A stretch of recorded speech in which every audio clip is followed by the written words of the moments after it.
Allez, Tom Curren, merci beaucoup. Tom Curren, triple champion du monde de surf, a laissé son empreinte et sa signature sur le deck de la plage des Sables d'Or.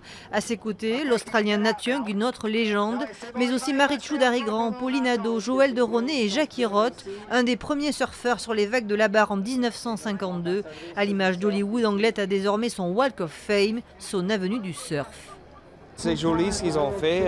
Je pense surtout c'est important pour la ville, le surf. Et ça veut dire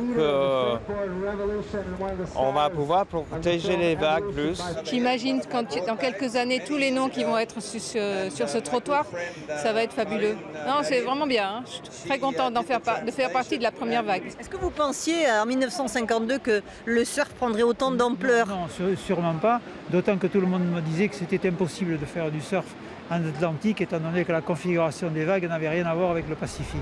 Et pourtant, 50 ans plus tard, Anglette s'affiche comme une des destinations surf majeures de la côte basque. Des spots prisés comme celui de la barre et des événements qui entretiennent le mythe.